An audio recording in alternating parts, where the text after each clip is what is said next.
Hello guys, welcome to MV Classes educational channel.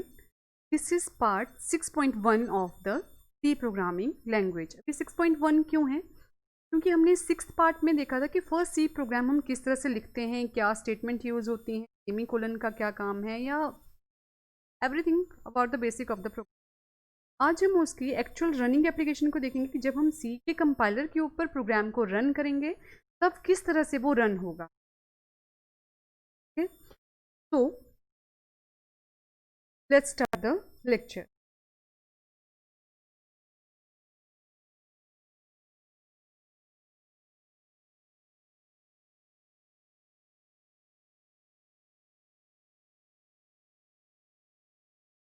तो ये हमारे पास होती है जब भी हम प्रोग्राम को लिखना शुरू करते हैं सी के ऊपर। अगर डॉस बॉक्स हमारे पास कंपाइलर यूज़ किया जा रहा है, डॉस बॉक्स की अगर हम एप्लीकेशन यूज़ कर रहे हैं यहाँ पे, तो कुछ इस तरह की विंडो रहेगी हमारे पास। यहाँ पे हम कर्सर के थ्रू भी मूव कर सकते हैं, जैसे फाइल पे गए हम, फिर न्यू पे ओपन किया। वैसे तो बाय डिफ़ॉल्ट यहाँ पे न्यू ही ओपन रहता है हमें, लेकिन अगर आपको फिर से नया ही अगर चाहिए तो अब आप फाइल के ऊपर जाएंगे थ्रू द माउस, या तो फिर आप ऑल्ट और एफ के साथ भी जा सकते हैं, ये शॉर्टकट कीज। अब जब हमने सी का फर्स्ट प्रोग्राम को डिस्कस किया था कि वो कैसे लिखा जाता है, तो वो लिखते थे हम। सबसे पहली लाइन हमारे पास किसी भी प्रोग्राम में अगर आप कभी भी लिख रहे हो तो ये एक बेसिक माना जाता है कि एक्चुअल में आपने कहीं प्रोग्रामिंग सीखी है या आपके पास उसका बेसिक नॉलेज है, अगर आप इस तरह से मूव ऑन करना शुरू करते हैं। तो हम सबसे पहले लिखते हैं यहाँ पे फॉरवर्ड का स्लैश, मतलब हम कमेंट लाइन लिखना चाह रहे हैं हम। अब कमेंट लाइन क्या करती है यहाँ पे, वो ये शो करती है कि आपका जो प्रोग्राम है वो क्या करना चाह रहा है अब। ठीक है, तो हमारा जो फर्स्ट प्रोग्राम है ये हम सिंपल प्रिंट के लिए लिख लेते हैं चाहे तो सिंपल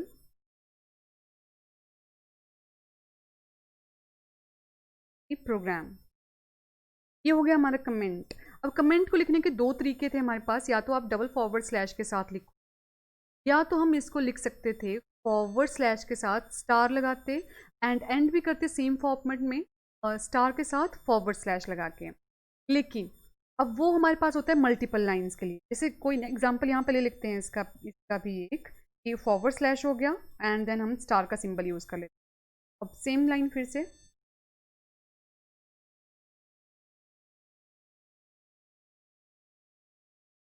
ये हो गया। अब देखना, अगर हमने इसको बंद नहीं किया तो मैं यहाँ पे जो हमारी नेक्स्ट लाइन ऑब्वियसली रहती है वो रहती है यहाँ पे हैश इन। अब आप देख रहे हो कि इसका कलर चेंज नहीं हुआ। जब भी हम प्रोग्रामिंग में कभी लिखना शुरू कर रहे होते हैं तो लिखते लिखते भी हमें ये चीज़ समझ में आ जाती है कि हमारा जो प्रोग्राम है वो गलत लिखना। देखो कलर चेंज हुआ जैसे ही हमने अपने कमेंट को एज इट इज़ क्लोज किया। तो क्लोज करने के लिए भी हमारे पास सेम फॉर्मेट है यहाँ पे। इस तरह से ये ओपन होगा, फॉरवर्ड स्लैश स्टार के साथ ये ओपन होता है एंड स्टार फॉरवर्ड स्लैश के साथ ये क्लोज हो जाता है। ये मल्टीपल लाइन कमेंट है। अगर आपको एक से ज़्यादा लाइन्स को कमेंट करना है तो हम इसके थ्रू कर सकते हैं। तो ये हो गया हमारे पास फर्स्ट लाइन। ये आगे यहाँ पे हैश इंक्लूड है, stdio.h है। तो ये हेडर फाइल है हमारे पास प्रोग्राम की, जो स्टैंडर्ड इनपुट आउटपुट जितनी भी फाइल्स हैं उनको ये इंक्लोज करवाता है प्रोग्राम के लिए, हेडर फाइल्स को।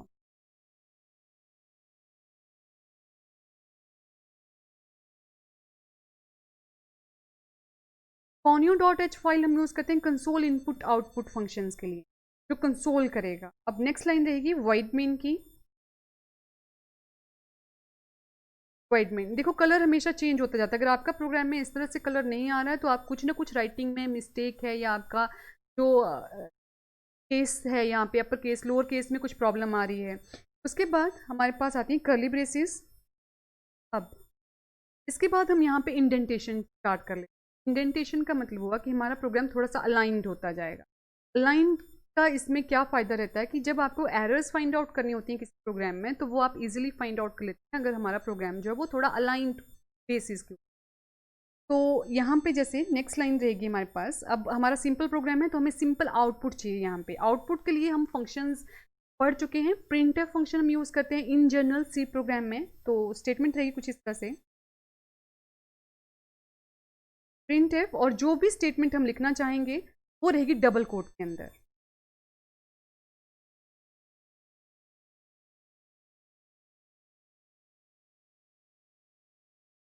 इसी तरह से हमने इसको क्लोज भी करना है डबल कोट के साथ ही। फिर हमारी पैरेंथेसिस क्लोज होंगी, फिर टर्मिनेटर लगा एंड ये प्रोग्राम हो गया क्लोज। अब हमें एक ही स्टेटमेंट यहाँ पे देनी, तो इसी के साथ हमने यहाँ पे कर्ली ब्रेसेस को भी क्लोज कर दिया। अब इसको हम रन करके देखते हैं। रन करने से पहले इसको सेव करना इंपॉर्टेंट है। तो सेम फॉर्मेट में ऑल्ट F के साथ गए हम, यहाँ पे सेव के ऊपर आए, या तो आप F2 के साथ भी डायरेक्ट सेव के ऊपर जा सकते हैं। F2 इसका शॉर्टकट की रह गई, और अगर शॉर्टकट की याद नहीं है तो आप फाइल के ऊपर जाएंगे, सेव के बटन के ऊपर जाएंगे, सेव प्रेस किया। अब यहाँ पे ये आता है इसका नाम। नाम आप अपने हिसाब से कुछ भी दे सकते हैं, जैसे हमने यहाँ पे दे दिया फर्स्ट .cpp। अब जो हमारा सी का प्रोग्राम रहता है उसकी एक्सटेंशन हो सकती है या तो .cpp या तो .c। .cpp तो हो गया C++, और .c हो गया C कंपाइलर के लिए। तो ये दोनों के साथ रन करता है, क्योंकि C++ जो है वो एनहांस्ड लेवल है या नेक्स्ट लेवल है C लैंग्वेज का। तो ये दोनों कंपाइलर, मतलब C++ का कंपाइलर अगर होगा तो वो C के प्रोग्राम को रन कर लेता है। तो इसको हमने .c के साथ भी सेव कर लिया। एक प्रोग्राम हम कोई नेक्स्ट होगा जिसको .cpp के साथ भी सेव कर लेंगे। अब हम इसको रन करना है। रन करने से पहले हमें इसे कंपाइल करना है, तो सेम हम फिर से या तो आप ऑल्ट के साथ C प्रेस करेंगे यहाँ पे, तब आप कंपाइल के ऊपर आ जाएंगे, या तो ऑल्ट F9 प्रेस करेंगे तब ये प्रोग्राम हमारा कंपाइल हो जाएगा। तो ये हो गया कंपाइल। अब कंपाइल सक्सेसफुल है ये, इसमें कोई भी एरर नहीं है, कोई भी वार्निंग नहीं है। ठीक, अगर हमारे प्रोग्राम में कोई एरर, कोई वार्निंग नहीं है तो वो प्रोग्राम जो है वो रन करेगा। अब हमें रन करना है तो हम रन वाले इसके ऊपर जाएंगे। इसकी भी शॉर्टकट की है हमारे पास कंट्रोल F9। ये तो एक बार हम इससे कर लेते हैं, फिर हम रन करेंगे। अब देखो, जब हमारा प्रोग्राम ये रन हुआ, यहाँ पे ऑब्जर्वेशन लेने वाली चीज़, जब हमारा प्रोग्राम रन हुआ तो ये इसने आउटपुट शो नहीं की हमें। ऐसा नहीं है कि आउटपुट आई नहीं है, आउटपुट आई है, लेकिन उसने शो नहीं की। अब हमें उसको, उस वाली स्क्रीन को हमें होल्ड करवाना है, आउटपुट स्क्रीन को। तो हम यहाँ पे लिखेंगे getch फंक्शन। getch फंक्शन भी हमने डिस्कस कर चुके हैं। प्रीवियस पार्ट को एक बार फिर से रिवाइज कर लेना अगर कोई डाउट है इसमें। तो ऑल्ट F9 के साथ हमने कंपाइल कर दिया एंड कंट्रोल F9 के साथ रन हो गया। देखो इसमें दो आउटपुट दिख रही हैं अब आपको। This is my first C program and my first C program. यहाँ पे दो लाइनें क्यों आ रही हैं? अभी ये दो लाइनें इसलिए आ रही हैं क्योंकि पिछली जो इसकी आउटपुट थी वो भी एज इट इज सेव थी। अब हमें अगर एक ही आउटपुट चाहिए, फॉर एग्जाम्पल ये पिछली नहीं देखनी थी क्या आंसर आया था, तब हम यहाँ पे फंक्शन यूज कर रहे हैं कि LR/SCR। तो क्लियर स्क्रीन से स्क्रीन क्लियर हो जाएगी। फिर से हमें कंपाइल करना है प्रोग्राम और फिर रन करना है, बस एक लाइन, जो भी हमारी प्रिंट एफ की लाइन। तो ये हो गया हमारे पास आउटपुट की स्क्रीन। यहाँ पे क्लियर है? यहाँ तक ये है हमारे पास फर्स्ट C प्रोग्राम। अब नेक्स्ट प्रोग्राम करते हैं यहाँ पे एडिशन ऑफ नंबर्स। फिर से हम न्यू के ऊपर गए, तो इस एरो के ऊपर क्लिक किया, फिर से हमने कमेंट लिखेंगे यहाँ पे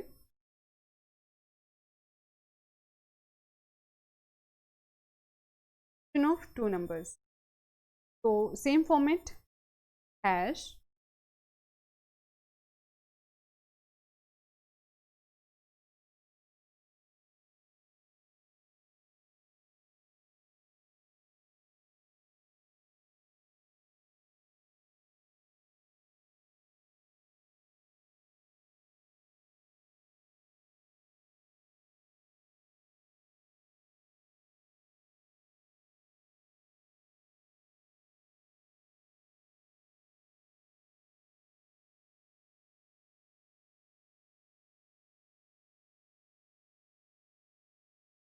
यहाँ पे हमने डेटा टाइप डिक्लेयर कर दी।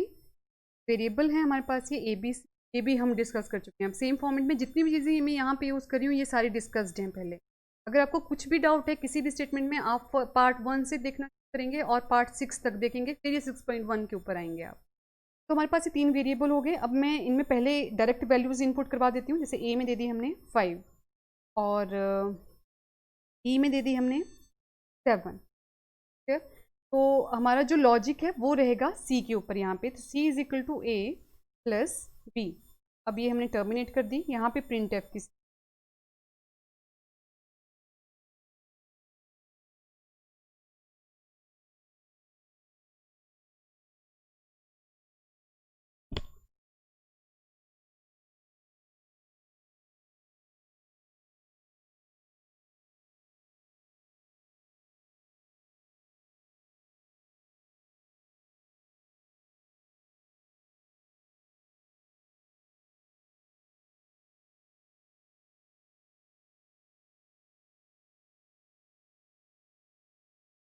मैंने कीबोर्ड से ही यहाँ पे प्रेस कर दिया F2, तो ये डायरेक्ट आपके पास विंडो आ गई। तो देखो हम ऐड डॉट CPP के साथ, क्योंकि पिछला प्रोग्राम हमने डॉट सी के साथ किया था, तो उसका मतलब था वो सी के कंपाइलर, मतलब सी का प्रोग्राम है वो। डॉट CPP का भी मतलब वही सेम रहेगा यहाँ पे, ये भी इसको रन करेगा, लेकिन दोनों एक्सटेंशन दैट मीन्स हम रन कर सकते हैं यहाँ पे। क्लियर है?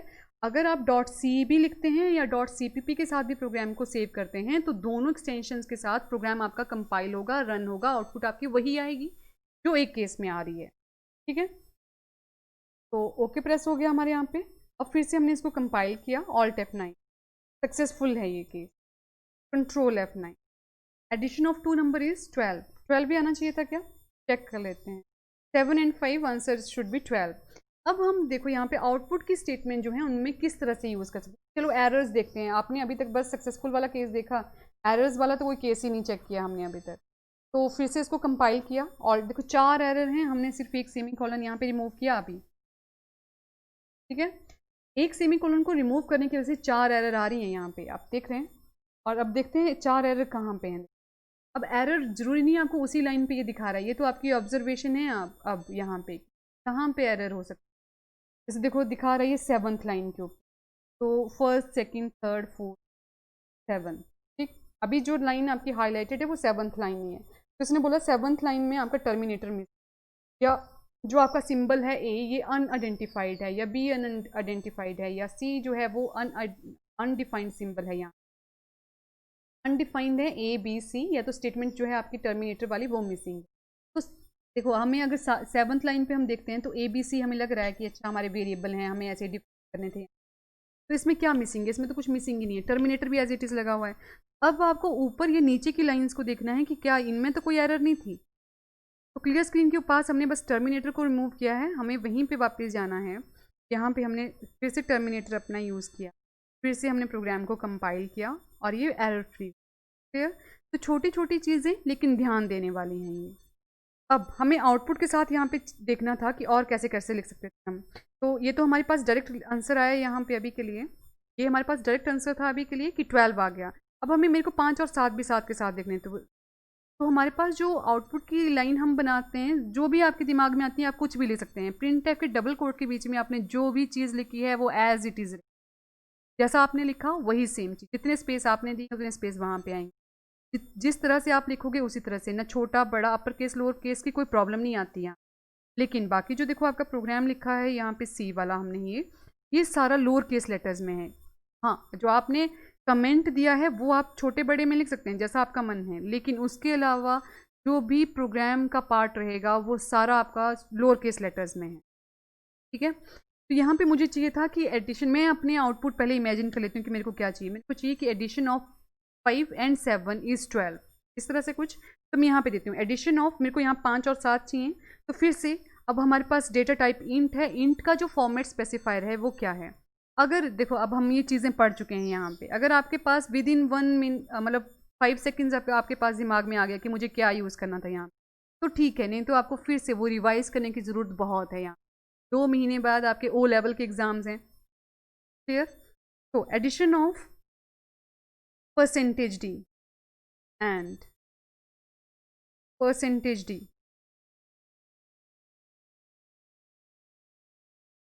इज इक्वल टू, मुझे किस तरह से आउटपुट चाहिए यहाँ पे, तो यहाँ पे comma A comma B comma C।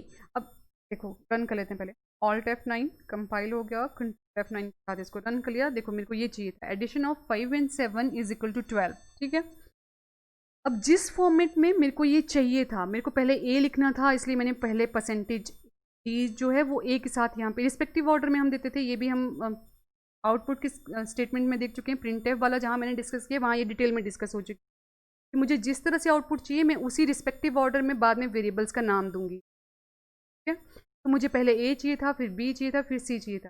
अब थोड़ा सा यहाँ पे और मैं इसको इम्प्रूव कर देती हूँ, क्योंकि मुझे प्लस का सिंबल अगर रहेगा तो वो भी ज़्यादा अच्छा है। यहाँ पे जैसे percentage D plus percentage D is equal to percentage D, तो F2 फिर से सेव कर दिया मैंने।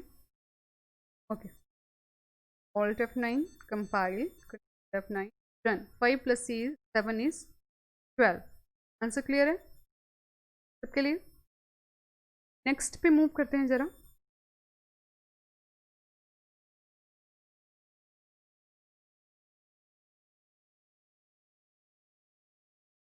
अब यहाँ पे ये जो ए और बी की वैल्यू है यूजर डिफाइंड रहनी चाहिए हमारी, ठीक।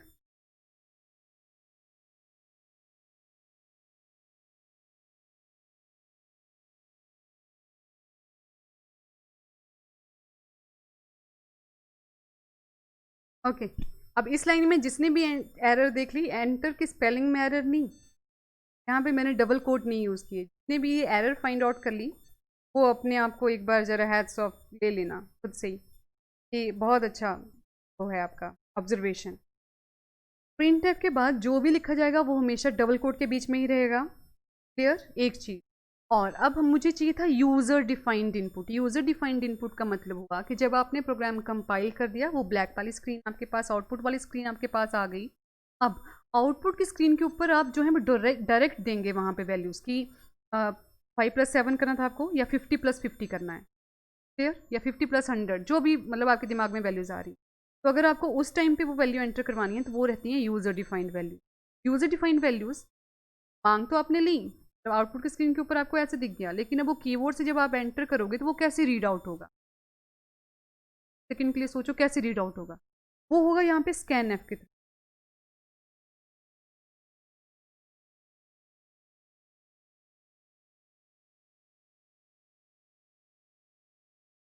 जब स्कैन करते थे हम तो उसका एड्रेस भी देते थे साथ में कि ये किसकी वैल्यू को स्कैन करेगा, यहाँ पे ए के लिए वैल्यू को स्कैन करेगा, इस तरह से ये टर्मिनेट करेगा, ठीक। अब यही फिर से हमें फिर एक बार और लिखना है।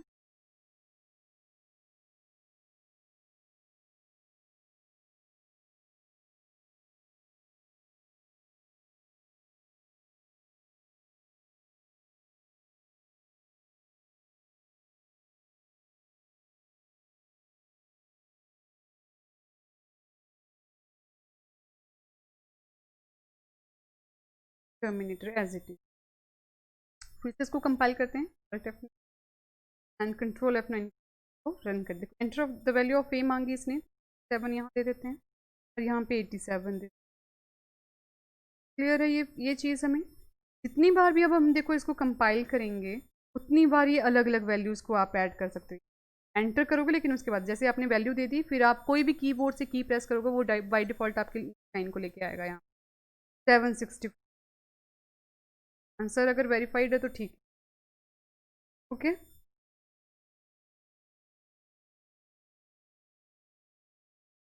ये हो गया हमारे पास। अब जो मैं यहाँ इंडेंटेशन दे रही हूँ, जैसे ये हमारे पास देखो, ये हमने स्कैनफ लिखा, इससे पीछे का जो स्पेस है आप यहाँ पे जितना बड़ा स्पेस देना चाहते हैं उतना दे सकते हैं, अगर आप चाहते हैं कि आपका जो सारे का सारा प्रोग्राम है वो एक ही लाइन में आ जाए, कुछ इस तरह से।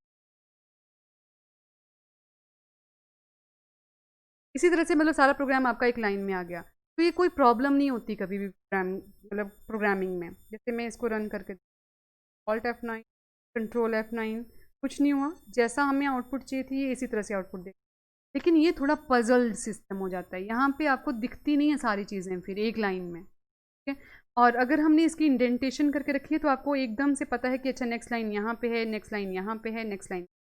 और जितने भी स्पेसेस आप देना चाहते हैं दो स्टेटमेंट्स के बीच में उतने दे सकते हैं, वो कंपाइलर उसको इग्नोर कर देता है एज इट इज़, ठीक है।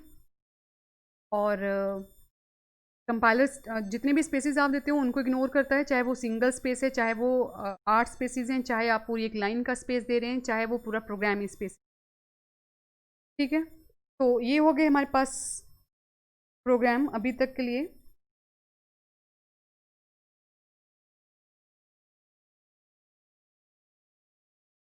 तो thanks for the lecture and next lecture में हम कुछ और ऐसे ही प्रोग्राम को डिस्कस करेंगे। Till then have a nice day, stay home, stay safe, stay away from the coronavirus, and God bless you all.